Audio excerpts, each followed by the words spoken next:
when they become a father, they become a different coach.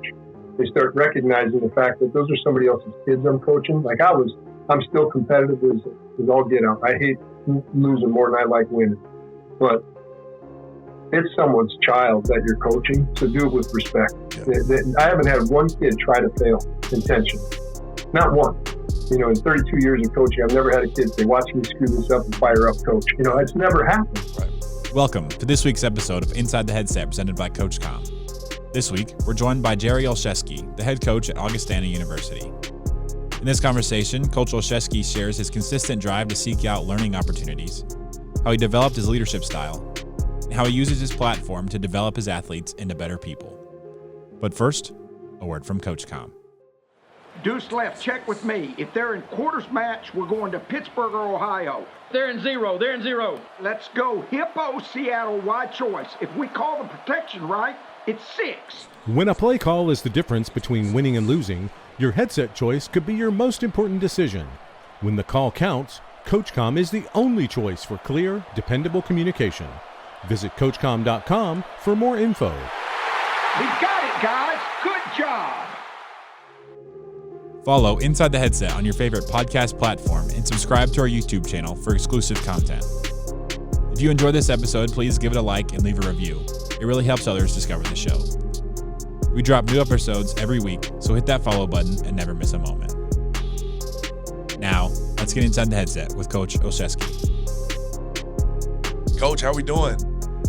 Doing fantastic, Mario. Appreciate you. How are you, bud? I'm doing good, man. Excited about rolling through memory lane here with you and you know, seeing where it all started and talking about how it's going currently. So we always start the podcast off with the same question. When did you know you wanted to be a part of this great profession? Yeah, I knew I wanted to be a coach when I was about 10 years old, to be honest with you. Certainly by 12, I just had some really great role models in my life, and I knew that I wanted to be a football coach when I was blessed with an opportunity when I was done playing by our defensive coordinator at UW-Stevens Point, Fred Hebert, who as an assistant just went into the Hall of Fame there, which is hard to do. But Coach Mish, the head coach, gave me an opportunity when I was done playing, but I knew I was either going to be a high school coach or a college coach. But Coach Hebert was the one that really gave me an opportunity to be a student coach, and then got on there and then went and GA'd, and 30 years later, it's been a heck of a run. Well, yeah, let's talk about that point. First, I did want to brag on something from your playing days. We don't spend too much time talking about playing, but you led the league in 1990 at Wisconsin-Stevens Point in interceptions. I thought that was pretty cool. You played defensive back there at Wisconsin-Stevens Point, and at what point in time did you, I guess, have that conversation with the coaching staff that, you know, this was something that you wanted to do to lead to that first opportunity as a student assistant? Yeah, this is right after my senior year, and trying to decide if I was going to go in and teach. I had a couple credits I had to take because the state changed the process, and I had a few more credits to take to finish up my education degree. And like I said, Coach Hebert asked me if I would want to do some work on staff and help him out a little bit as I was there, and I fell in love with it. I completely fell in love with it. Just realizing that I've always wanted to be a coach. Didn't know that the college game was what I would end up in.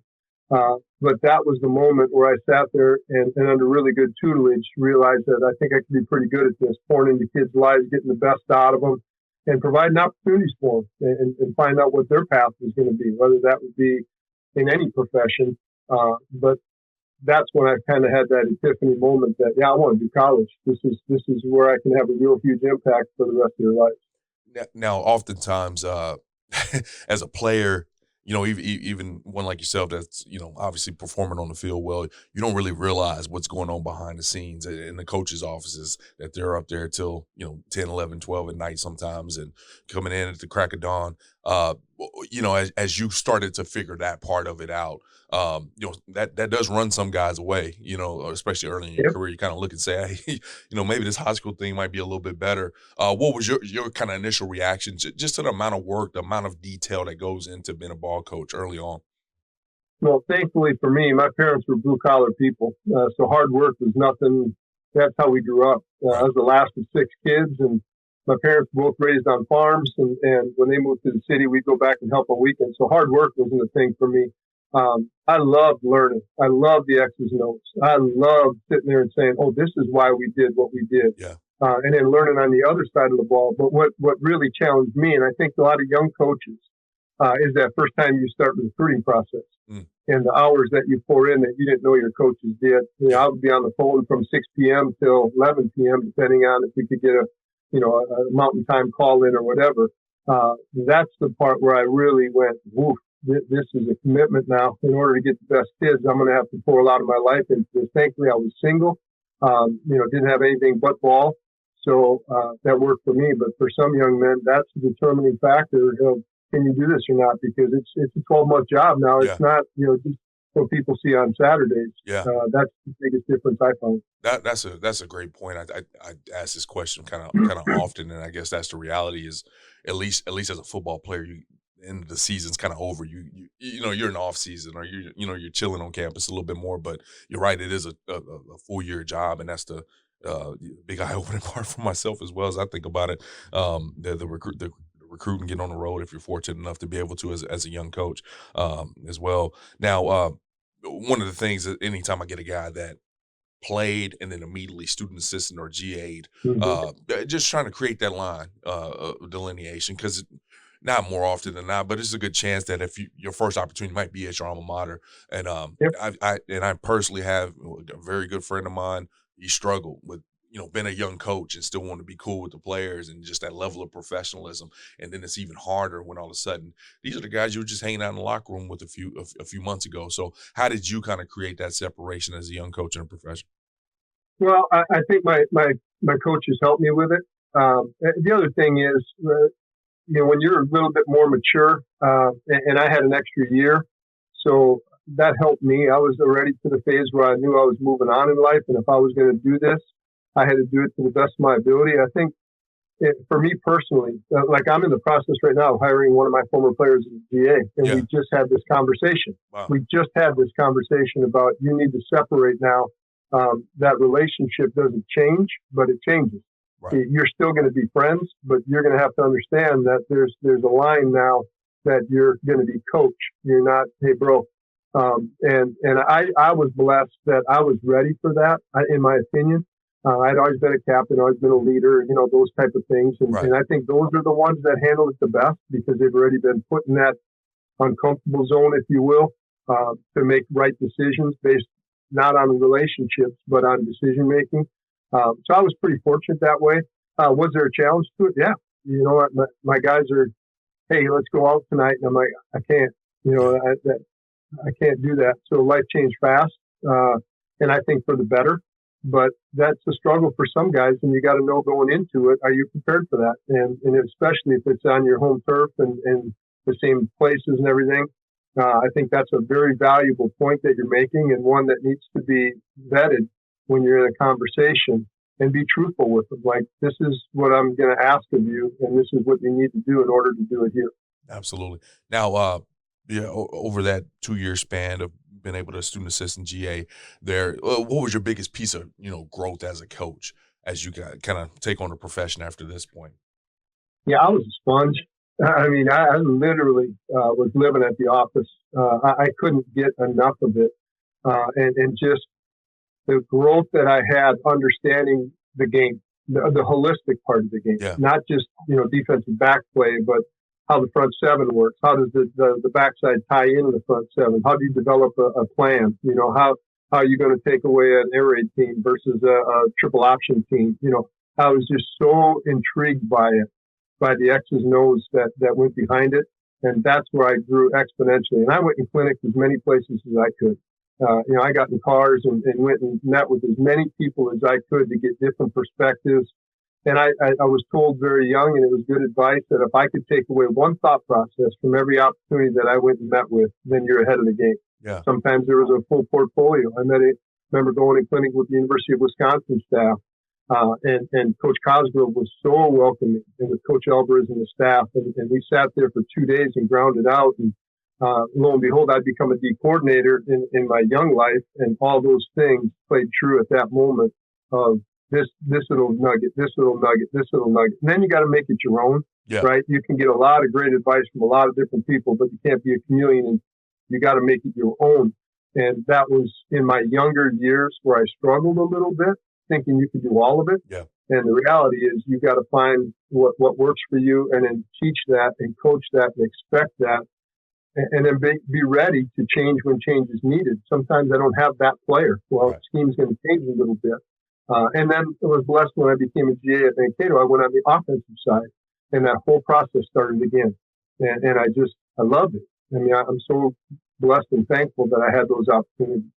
I love that you shared the part about like not being able to take it all. Like it's great to go get the nuggets, but something that you learn might not be implemented, maybe ever. But might be 4 years from now, it might be 5 years from now when things make a little bit more sense. I think that's a kind of a dangerous thing right now with our social media age, where you can just hop on Twitter and see 700 different schemes and cool plays and all that kind of stuff, cool drills, even on assistant coach level, where you can see all this cool stuff and you want to do it, but it doesn't make sense. Just being able to kind of have a process to, go ahead. That's such a great point, and I'm glad you brought that up. It's something we talk about as a staff, right?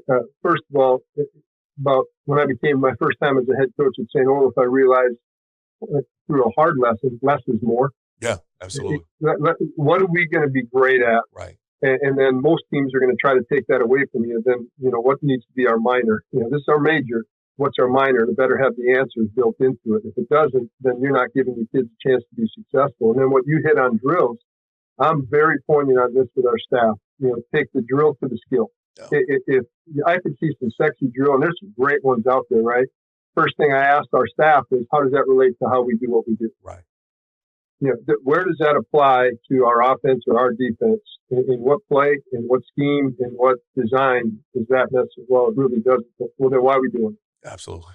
There's a million drills, but if it's not applying itself to application for what we're expecting of our kids, then is it really worth the time that we're putting into it, or does it just look really cool that, you ran this 5-cone differently than somebody else did? Are you getting more out of it? Right. And I get the change up and keeping it fresh for kids and everything, but I'm big on application. Yeah. Take the drill to the skill. Man, you know what's funny is kind of into one of my last jobs before I took this job at the AFCA, I sat down and was kind of doing my interview book or whatever, and I actually put a drill philosophy in there because I remember early in my career, we ran the ball probably 75% of the time, and I was a receiver coach, and 99% of our drill work was catching the ball one-handed behind the back. And you're like, when do these guys work on blocking? When do these guys work on the skills that's, proportionally going to actually correlate to how we play offensive football there. And, young coach mistakes, but, being able to realize it and kind of put it to paper and discipline myself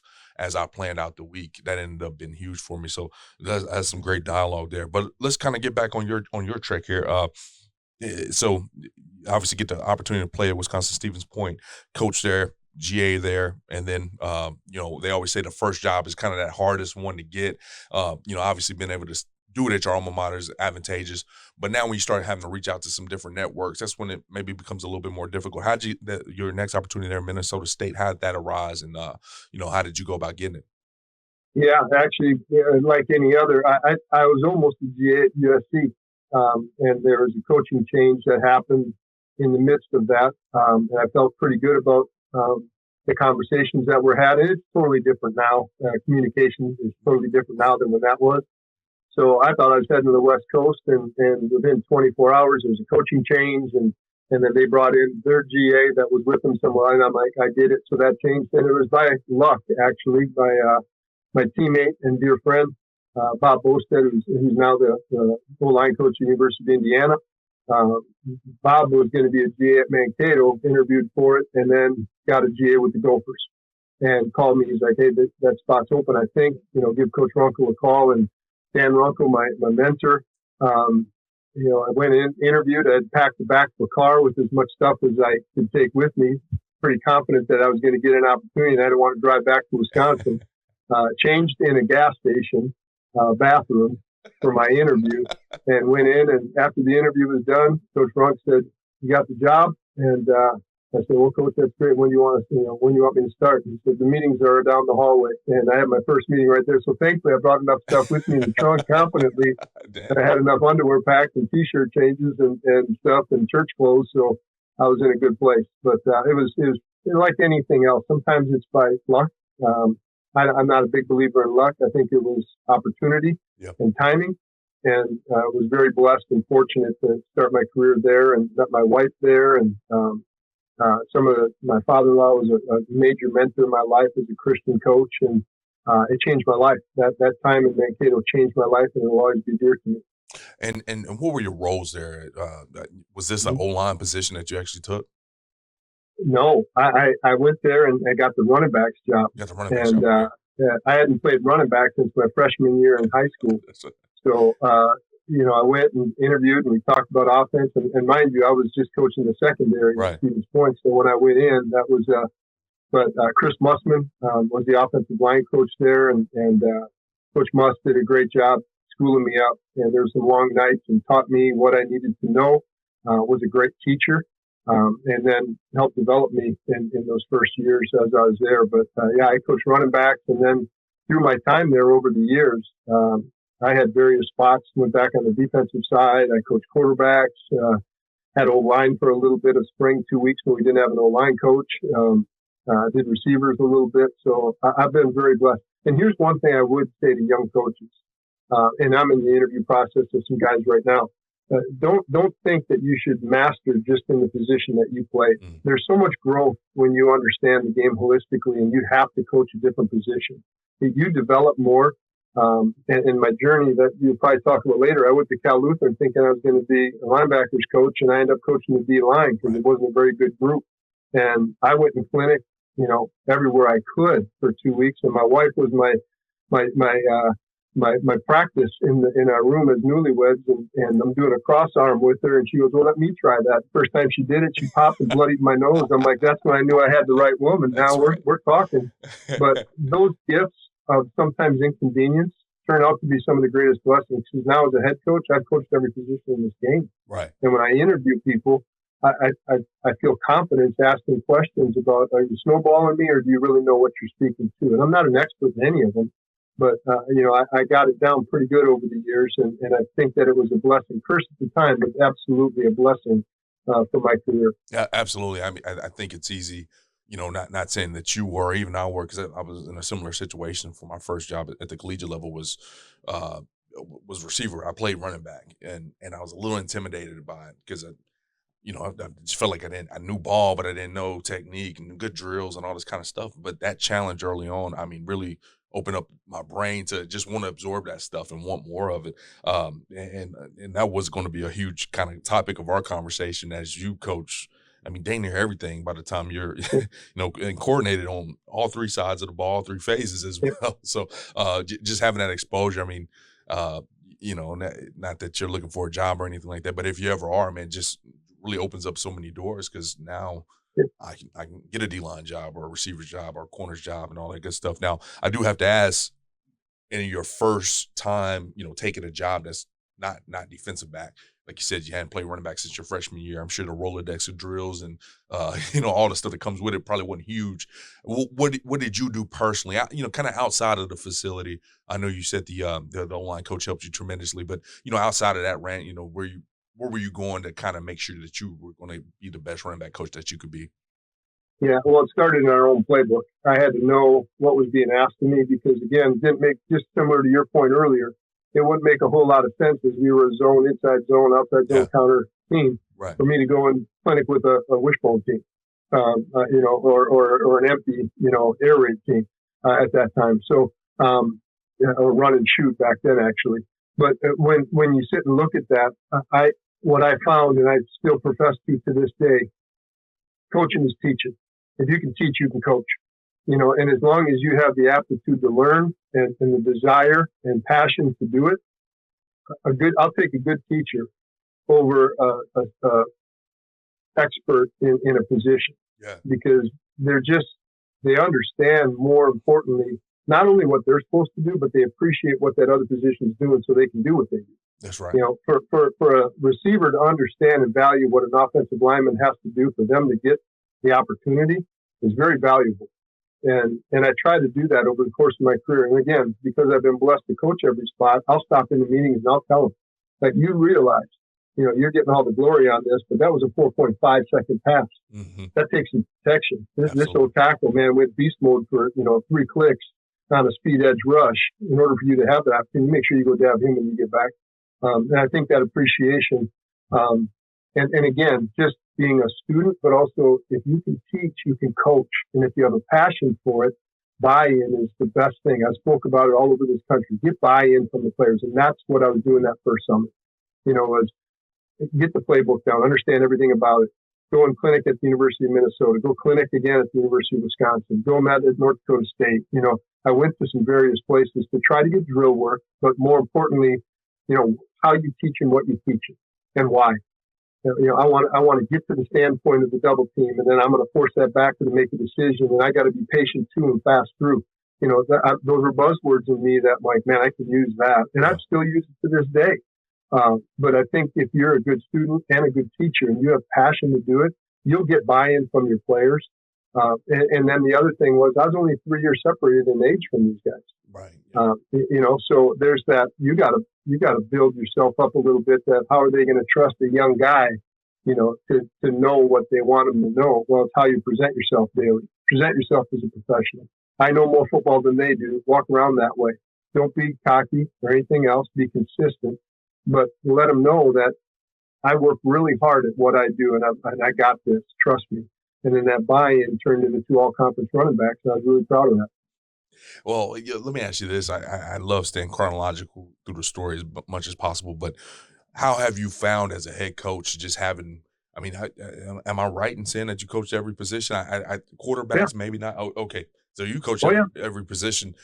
How advantageous was that for you now when you start sitting in that head coaching chair, just to have the experience? I don't know for what exactly, but how helpful was that? Yeah. Personally, I think it's invaluable. It's when I interview someone, right, and I just hired an offensive coordinator, I believe that if I was just a defensive guy, that's okay. I can ask things from that level. If I was just an offensive guy, I can ask things from that level. But when you can flip the coin and say, okay, and put them in a scenario about, all right, that's all good, but what about when this odd front reduces from the field and brings boundary pressure? Right. How are you handling that? I personally, and I've been blessed, like I said earlier, I've been blessed to understand that value, and I think it makes me a more holistic coach, and I can't imagine it any other way. I know many people do it and still call defenses, call offenses, and they do it really, really well. But for me personally, I believe I can address our whole program and get them to understand the value of special teams, the value of what a gunner has to do in order for that to be successful, the value of ball placement on the punt, all those things, because you had to do it and depended on yourself for them to do the job that looks good on paper. But if it doesn't work, they're not asking the kids why it didn't work. Yeah. They're going, especially to the head coach. If our scheme didn't work, they're not going and asking, offensive coordinator, what was the problem today? They're going to the head coach, and you better have the answers and fix it, or you're not going to have the success that you want. Amen. Now, and I kind of want to ask this here, and this might not be the right spot, but for some reason I feel like it is. This stop at Minnesota State, Mankato, is that how y'all refer to it? Okay. Yep. Mankato, I don't think this is true for everybody, but on the podcast, sometimes I ask, I can see the energy shift to a position job, a specific job. And it seems like this is one of the special stops for you in terms of just growing as a coach. Like you said, you mentioned significant other there, just all these different things. Was this one of those stops when you kind of look back at your career, you're like, man, that was just such a, not a favorite, but just such a good one. Was that just a special stop for you? Yeah. And they've all been really good. Yeah. And we'll talk about the others. They've all been really good and good in different ways. Right. But that one in particular, you don't know what you don't know as a young coach. Man, I studied this, I know this, and I heard this from this NFL guy and everything. You don't know until you have to go do it. Yeah. Of what really, how do you put the tires on the road and get it rolling? I grew so much during that time. And again, personally grew during that time. I grew in my faith. I grew in my professionalism. I grew in my confidence that, I can do this. Yeah. I know I can do this and I can do it long enough. And there were naysayers. There was a couple coaches like, you're never going to make it in this. And I'm like, well, don't challenge a Pollock, man. They're gonna go double down on it and make it work. So, it's been a great run. But that one, meeting Dina and starting my family there and all the things that evolved to, obviously make it really, really special. And the people that I was around, some amazing people. Well, that's awesome. So, Cal Lutheran, you mentioned that you, I think, went over there thinking that you're going to be the linebackers coach, but you end up being a defensive line guy. Kind of how did that situation go down? And especially as been a skill position guy for a large part of your career, defensive backs, it's kind of always the dialogue. DBs don't care what the D line's doing and vice versa. How did that go down, and how did you step up to that challenge of taking the defensive line? Well, Coach Squires is an amazing man and incredible recruiter, and he recruited my wife harder than me. And when we were there, I didn't find out until the morning that he wanted me to do D-line. It was a little late. We were already on the flight, already had breakfast, and basically already accepted the job. But he was an unbelievable man to work for. He was a Frosty Westering disciple who Frosty just is a legend in my mind, and unfortunately he passed, but out of Pacific Lutheran.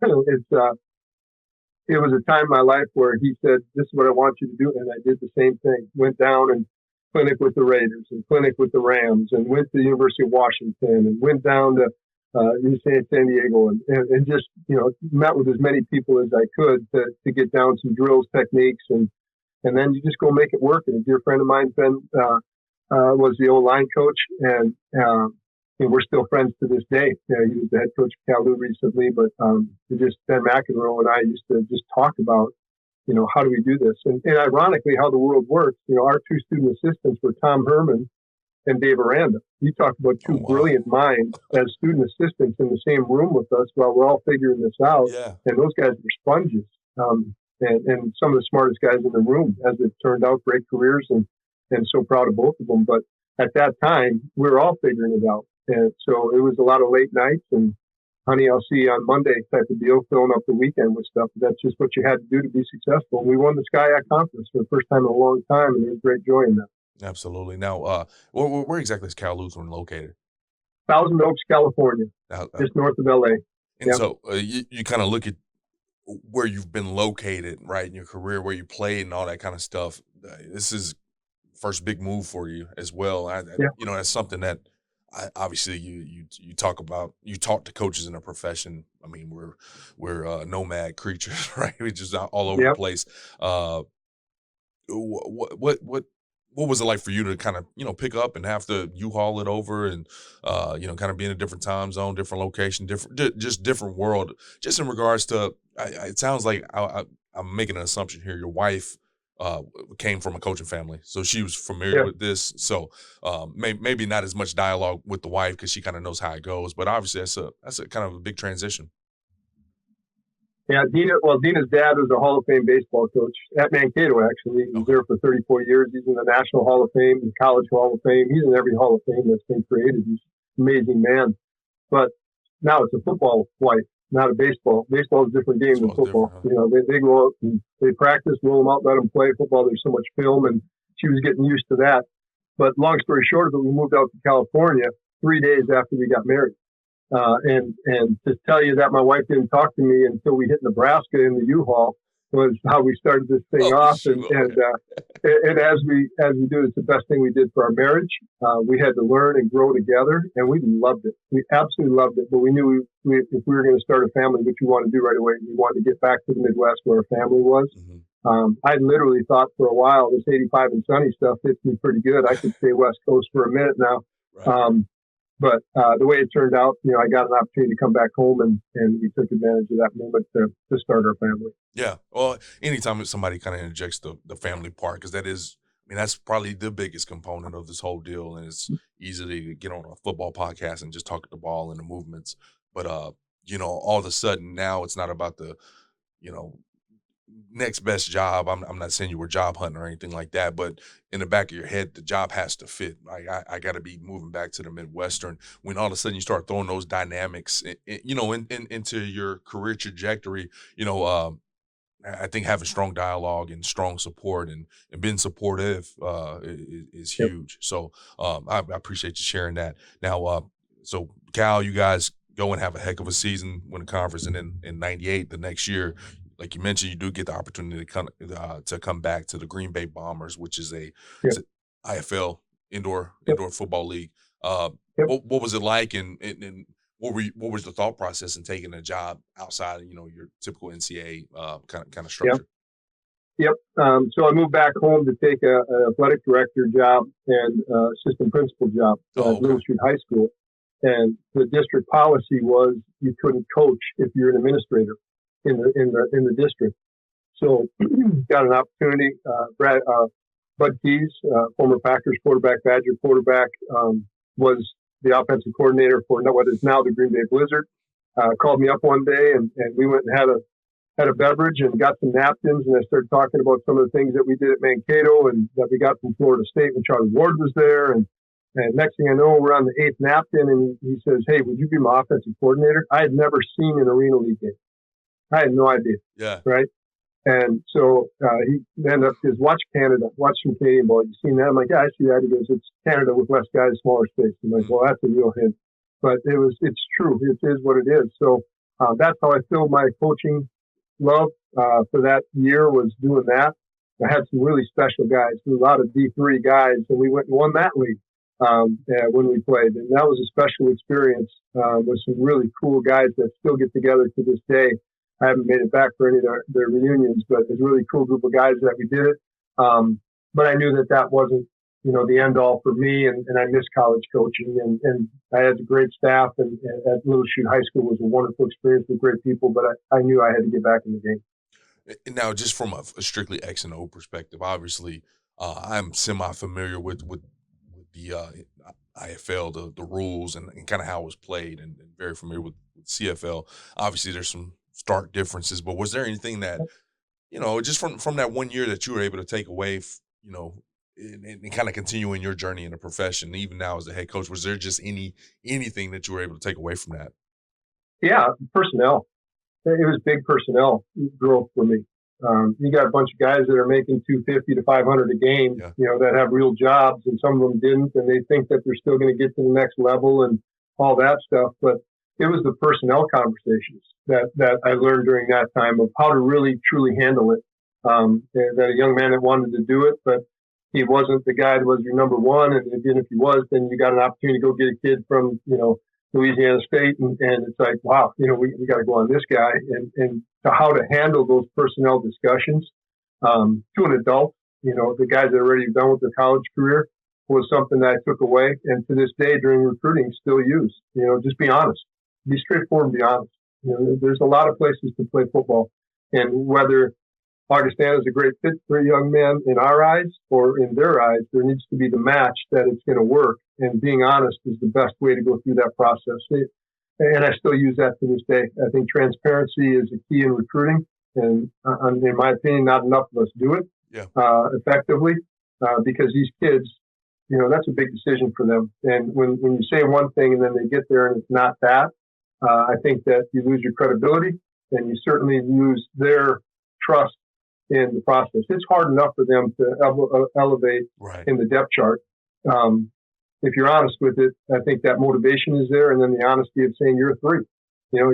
This is why you're a 3. This is why you're a backup. This is why you're a starter. And then in our society, getting a number 2 to support a number 1, even though you want his job, is a very difficult thing. But again, truth and honesty is the fastest way to get there, because the way to pass people up is not by putting them down. It's by literally passing them up. And that's our culture here. And I think that I learned that through that experience with the Bombers. That's awesome. That's real awesome to be able to kind of take that. And I mean, honestly, that the state of football right now, that applies at all levels right now. Just, what's going on in some of these dialogues and conversations with NIL and, balancing scholarships at the divisional levels. I mean, what a huge trait to be able to pick up at that point in time. Now, after that, I believe you returned back to Mankato for a few years. Now, having that experience kind of bounce back and forth, how was that advantageous for you in regards, just the exposure of different places? Yeah, appreciate it. The question. Coach Uncle brought me back as assistant head coach, and I was able to take on more duties, preparing me to be a head coach at that time. And I'm forever in debt to Coach Runk. as much as I could take on, I took on. You name it, recruiting coordinator, helping the budget, helping in purchasing. I took on as many hats as I could because he was such a wise veteran that had done it for so long, and was looking for someone to pass the torch to a little bit. So I was really blessed that he gave me that opportunity. And then, in that role, took on some of the player advisement in a higher capacity, if you will. And that too, at the same time, went back to some comfort, knowing a lot of people there. I had a passion for that program. I had invested in it. My wife was from there. That was her hometown. So got back with family. It just made a lot of sense in a lot of ways. But I grew again during that time in leadership and ended up getting all the dissertation in a doctoral program in leadership during that time. So it was really a growth in leadership time for me. Yeah. And feel free to share as much or as little as you want to here. But obviously, this was probably a very pivotal stage in your career, I would guess. I think after that, you take a little bit of the hiatus from the coaching profession, finish your degree, and then I believe become the CEO of Mankato Family YMCA. Is that correct? I did. Okay. Yeah, I was up for the head job. The story behind it, I was up for the head job at Mankato. I got down to the final 3 and then the final 2, and then I didn't get the job. Yeah. And had some opportunities to go out in Texas. I had a chance, 3 different opportunities to go back out west and coach out in California. And we were pregnant, and I had to make some decisions based on family again at that time, and took an interview, and then our neighbor actually was a board member at the YMCA and called me, and we had a conversation about it. And truth be told, I thought I was applying for the program director job, not for the CEO job. And everything evolved fast, and it was a great run for 4 years. And I learned so much during that time, how to handle all kinds of people, how to handle staff, how to handle facilities, how to handle conflict resolution. I reported 24 people in a board. That's a large board to keep happy. But just such phenomenal people, and learned so much more about my leadership style.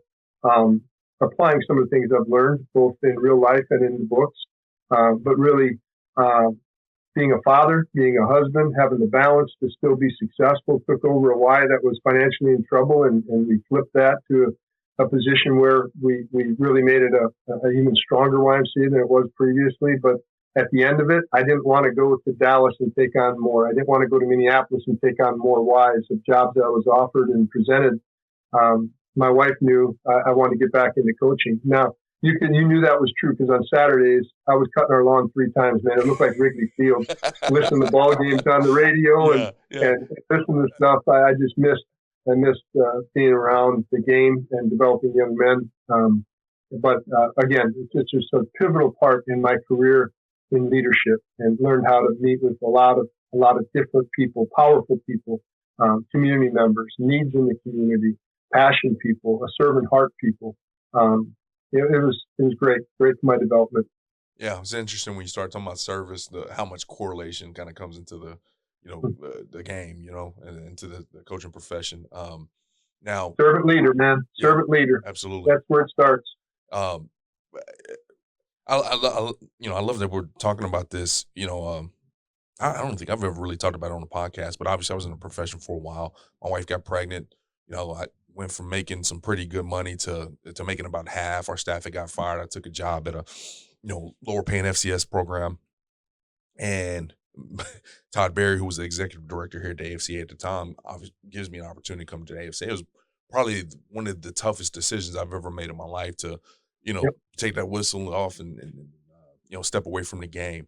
How difficult was that for you to make that decision? Because you obviously put in a ton of work and just trying to balance the family thing and all that kind of stuff. Well, what kind of thought process were you in there? Well, the best person I've ever met in my life is my wife.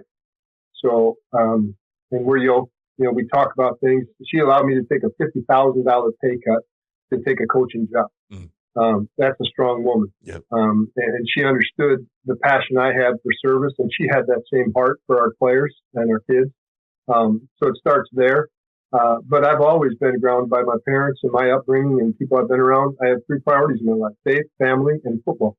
And you can fill the third one in with whatever else you want, but faith and family don't change. That's where I'm at personally. And I can't not be that. So I had to be around those environments for me to be happy. For me to succeed, I had to have those two criteria in place. And I found that over my time at the Y, though, we were extremely successful, and I truly enjoyed the experience, and I grew immensely, that I want to take another crack at this because I was truly ready to be a head coach. And I told my wife, I said, God called me to do something more than this, and I'm going to be a head coach, and I'm going to be dang good at it. But more importantly, we got a chance to impact a lot of lives. And she was on board and has been since that journey started. Yeah, and once again, just kind of with taking that role, I'm sure you got colleagues in the profession that are in your ear like, hey, man, you step away every year that you're away, it's harder and harder to get back in. Were you taking the job to come back to the profession, or were you taking a job just as a placeholder, or kind of what was the end game when you took that job, I guess? Well, I was getting calls throughout those 4 years. And I promised my wife that it would have to be the right one. Okay. It would have to be something that I'd be passionate towards for us to make that move and step away from really good money and really good people. So it just so happened that happened. And timing there's never great timing, right? But when that opportunity presented itself, we had some long discussions and recognized the fact that we're pretty young yet.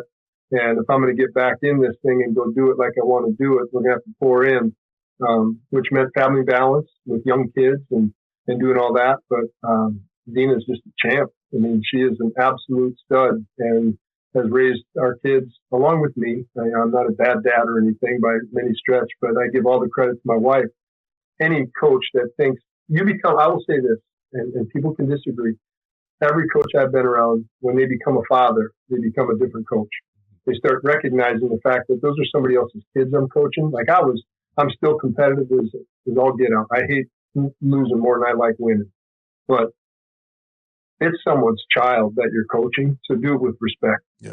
I haven't had one kid try to fail intentionally. Not one. In 32 years of coaching, I've never had a kid say, watch me screw this up and fire up, coach. It's never happened. Right. They're all trying to succeed and everything else. So there's that hard love and then true love that happens in those moments. And that's what I missed and I thought I'd be good at. And it's been an incredible run with some great, great guys, great players, and incredible people. I mean, I've had 42 guys be doctors since I've been here. That I said I always tease them, man, if I ever get on the table, one of you guys better save me. I mean, I got enough of you out there. Right. But it's just such a humble blessing to go through this thing and look at what you maybe had that much to do with some success with some guys that are really tearing it up and living their life right, serving others and recognize the gifts that they had in a humble way, but also be passionate about their own success too. Man, that's powerful, Coach. And I'm going to refer to that here towards the end of the podcast. So you had some calls throughout the course of your time there at the Y, and ultimately you end up taking one. What a heck of an opportunity, right, to come back to your alma mater as the defensive coordinator, first coordinator role at the collegiate level, first coordinator role kind of on your side of the ball per se. I guess that home base. I know you're all sides of the ball at this point, but man, that's got to be an awesome call and get the juices flowing and be pretty dang excited to get back to the alma mater as the DC. So, how did that go down? And, I guess at this point, how did you discuss with the wife, and then how'd you end up there? Well, Coach Mish was a great recruiter too, the head coach there that I played for, and he drove to Mankato and was in our living room, and I felt like a recruit again. Having him talk about, and that's a heck of a pay cut now, if you go and do this. But it was a chance to be an assistant athletic director, if you will, in charge of facilities, which, was another good portion. But I got a chance to call it, and I was so excited about that. And at the time when I played, Stevens Point was always one of the top 2-3 defenses in the league. And they had slipped, and they were dead last, I believe, the year before I took the job. And a bunch of us alumni, I got some alumni pressure to do that too. And I just felt it was perfect. And to go back closer to my family, my father had cancer and we were only an hour away. So that fit that family bucket there too. Yeah. For my personally. And I wanted to turn it around. We wanted to get better, and I loved it. I was so fired up when he left. I looked at Dina, and she listened to everything. We looked at each other, and she goes, "You're going to take it, aren't you?" And I'm like, "Well, I want your blessing, obviously." And she said, "I guess we're selling the house." And then living apart from your family for 6 months is something that a lot of us coaches have had to do. I mean, my kids, I was 2 years over the course of my career. I've been away from my children for almost 2.5 years at various times. And that's hard. Yeah. It's hard on relationships. Not like you had Skype back then. We didn't even have FaceTime and Zoom and all that. There were some tough moments of them coming to a weekend ball game and then having to leave and say goodbye to your wife and your kids. But it was all worth it. At the end, we joke about it often now as we've been married for 27 years. Those were tough moments, but I wouldn't change a single one of them because it galvanized our relationship and the kids that we got to coach during that time. It was so dang fun. It was so fun watching them believe and buy in and compete. And some of those guys to this day, I still communicate with. So that's special. Yeah. Well, all the hard work and success there at Wisconsin Stevens Point kind of led to your first opportunity to be a head ball coach. In 2008, you get a phone call from St. Olaf to be the head ball coach. Once again, how did that go down? Well, I'm not very familiar with the location in regards to kind of where you're at this point in time. So, what kind of move does it create for you guys, and what was the dialogue between the fam? Like, what was all of it around that job? Yeah. So that was a great opportunity. Matt McDonald, the athletic director. I don't know that I was on the tops of the list when the interview period started. But St. Olaf is in a great conference in the MIAC conference, very similar to the WIAC conference, but in the Minnesota private school version. Okay. So my comfort level of understanding who they were was pretty high. I felt like I was prepared for it. And Northfield, Minnesota was, a different place than Stevens Point, Wisconsin, for sure. Different community, different culture in the community. But a very incredibly prestigious institution academically. And I thought there were some major challenges there that would involve me as a coach. And Chris Might had a great deal of success prior to me going there. He went on to the Washington Redskins and just a great ball coach and great man. But I met so many people there. It was a no-brainer. I got done with the interview. In fact, I was on the car ride home, and I got a phone call from them, and I wasn't even home yet back to Stevens Point, and got the job offer. And I called my wife and I said, well, honey, I got the offer. She says, no, really, what's going on? And when you coming home? I'm like, I'm on my way home, but we're going to have a talk. I told him I'm going to give him 48 hours and I don't need 48 hours. I want the job. And, that's how it went down and began recruiting immediately. And, we had a good run there. Some amazing kids there too. And, doggone it, that was a fun run going against the St. Thomas's, St. John's, Bethels, Concordias of the world. And, had a great deal of success. I was really proud of what we did there. Yeah, it's interesting here in these last two stops, especially post, YMCA. You're taking on like some really unique and new challenges for yourself personally, right? I know you had coordinated there in the IFL, but been a defense coordinator at your alma mater for the first time, and then a couple of years later, you've been a head ball coach for the first time. How did you take on these challenges? Did you, I know you felt prepared because you mentioned that, you felt like that the YMCA experience kind of was icing on the cake. But what were some of the challenges that were difficult, maybe that you weren't prepared for?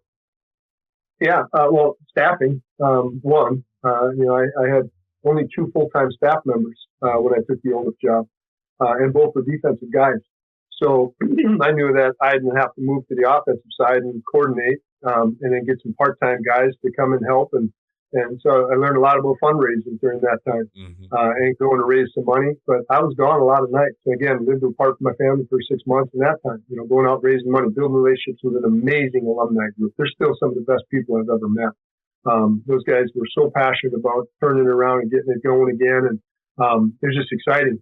But same way I got through everything else. Put your nose to the grindstone, go learn what you need to learn, and then trust yourself. Yeah. Trust that this is what I know, this is what I don't know, this is what worked, this is what didn't work, and just stay true to yourself. And I'm proud of what we did there, proud of our accomplishments. I wanted to win a conference title. We were 1 snap away one year and 2 snaps away another year, and never did get that program to the playoffs same year. So I thought we'd get there, and I just didn't until the next opportunity came along. But really proud of what we got accomplished there. And again, met so many incredible alumni and people and players during that time.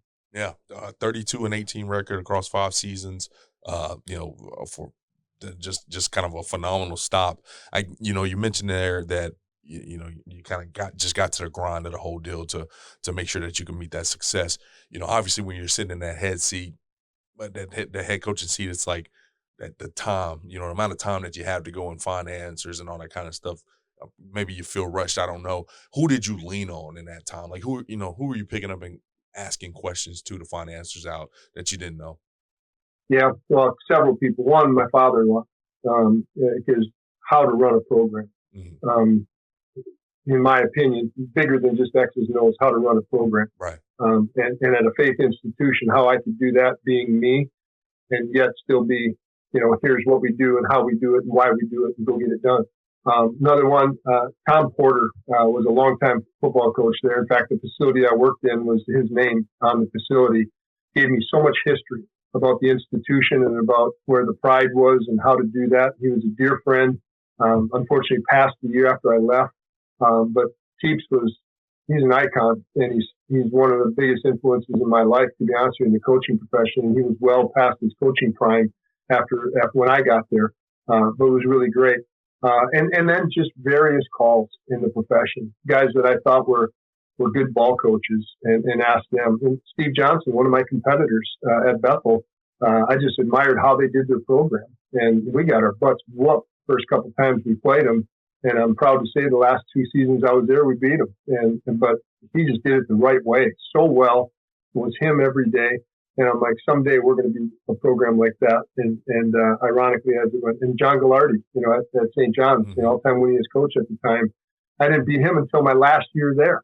And my daughter, we go to the Hall of Fame, and I'm looking at my teammate, Kirk Baumgartner's in this big frame box. I'm like, honey, I played with Kirk. He's just a great guy and everything. My youngest daughter sitting there looking at the other one. It's John Gallardi. He says, Dad, you've never beaten him. I'm like, come on, focus on what's important.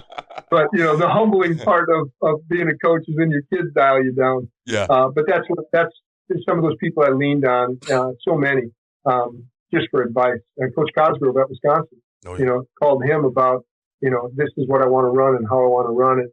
And getting some checkoffs from him was great too. That's awesome, man. Well, to be able to go in 5 seasons and lead to your current job, which you've been the head coach there for 13 years now, in this coaching climate, number one, land a head coaching job and be able to do it again is a blessing within itself, but to now be there for 13 seasons, man, that's awesome. So once again, I feel like obviously with all the transitions that you've made, I'm asking this question kind of over and over again here, but how did this go down? How did you get this opportunity?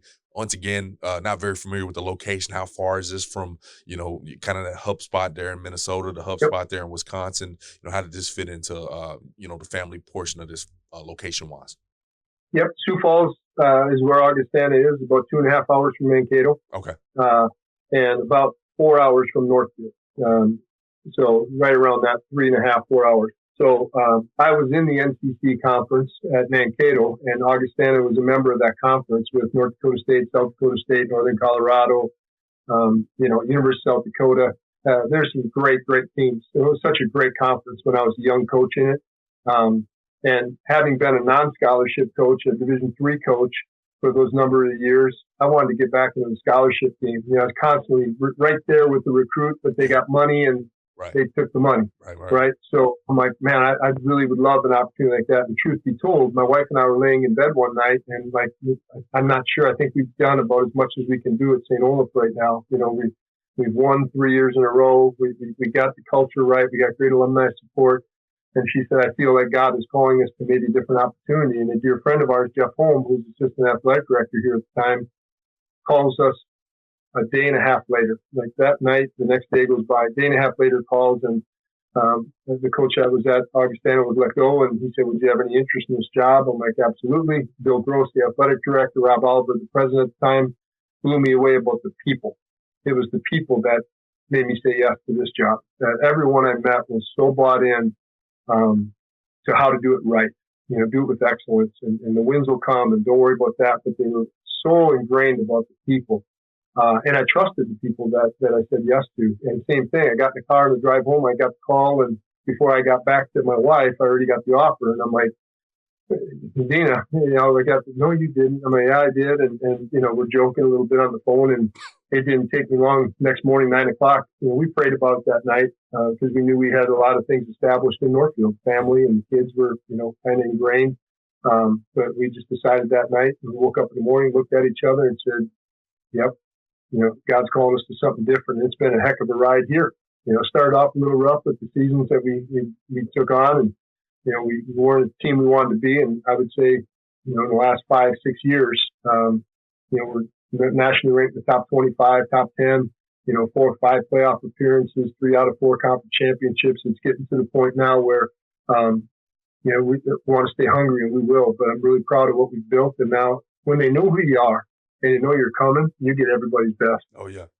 And we're humble about it, because we could be right back there if we don't keep working at it. But I've been blessed with a great staff, incredible staff, great continuity, and along the way, seen some guys grow through it and are at power plants. And when I was at Stevens Point, Jake Dickert was our student assistant and a GA for me, and then D coordinator for me here. And now he's at Wake Forest. I'm so proud of Jake's career and what he's done with his career, and just doing it the right way. It's cool to be in a position where you can watch people you've been around have success and feel like, maybe, again, you're that much of it, but the reality is just the pride.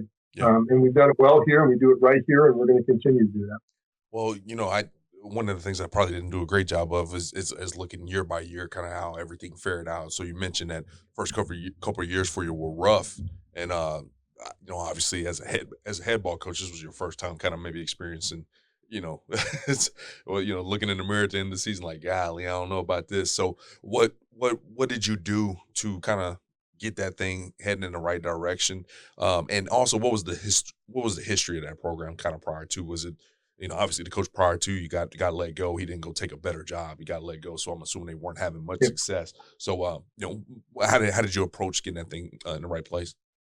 Yeah, Augie was in the NCC, and I mentioned the schools that we played against back in those days, and we were just under-resourced in comparison to those programs, and most all of them are now FCS schools, right. And winning national championships as FCS schools.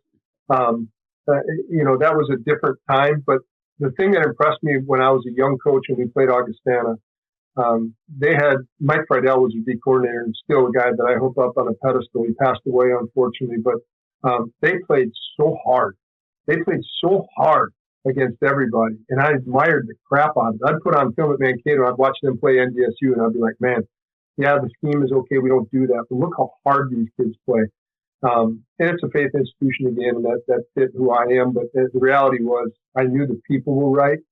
So when we first started, there was a culture change. Coach Aldrich had really good success. 2010 team is still one of the best teams that has ever played at Augustana. And Coach Aldrich was the head coach, and those were some great players. So I think just timing and things didn't roll out for him well. And, I've always said this to young coaches, don't ever complain about the job you have, because you wouldn't have had it if someone else didn't have something go either up or down. Right. So I've been blessed to do it. But we set a tempo that here's where we want to be year one. We're going to set a culture. Year two, we want to build on that culture. And you either fit in or get out, type of scenario. And I had a bunch of guys that bought in. We recruited a little bit better. We were under-resourced still compared to some other teams in our league. And we built that up now a little bit to where, it's more comparable in scholarship dollar and everything else. And with that came more success. And I've just been so blessed with great staff.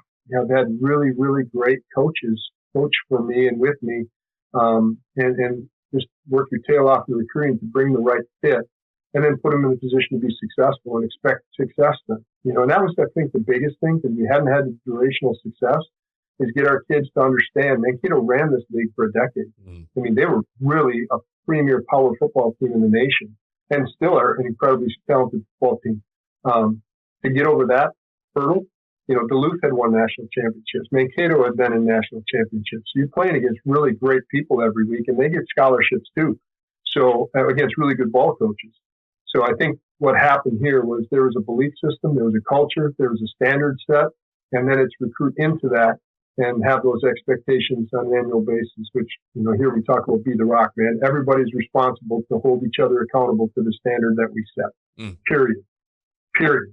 There's no discussion about it. There's no, hey, if we're lifting at 6 a.m., everybody's there, no excuses. If we're doing extra after practice, it's because everybody's doing it, no excuses, and then do the right thing outside the classroom. Pretty proud. We got 3.4 GPA with a bunch of guys that are at a very rigorous institution. I mean, not bragging, but a 3.4 here is probably a 3.6, 3.7, 3.8 at some other places that we compete against. And so what? And that doesn't give you any bonus when you go play on Saturdays and nothing else. It's just the opportunity it's going to provide for you when you graduate. That's it. That's all it does. But as far as competition, we got great players in this league and good coaches. So the journey starts again for 2025 and what we can do. That's right, Coach. Well, let me tell you something, man. I thoroughly enjoyed this hour with you. This is about one of the more fun podcasts I've done in a while. Just your journey, your transparency, and the nuggets that you'll leave for anybody that listens to this now or 20 years from now. It's just some of the stuff doesn't change. Some of the foundational stuff, just to being a good human, a good coach, a good spouse. Man, it's all solid stuff. 3-time NSIC Coach of the Year, 114-63 overall record there, over 12 seasons. I know you said you're rocking and rolling, looking at rolling into 2025. Man, we'll be cheering you on for sure. I guess kind of give you the opportunity for some parting words, because I did recognize your overall record and your Coach of the Year accomplishments. But you said early, and it really stuck out to me.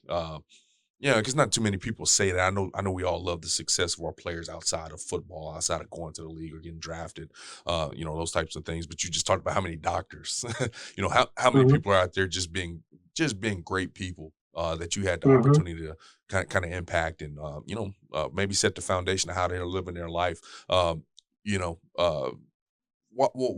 is that something that you brought up? Why is that something that's important to you?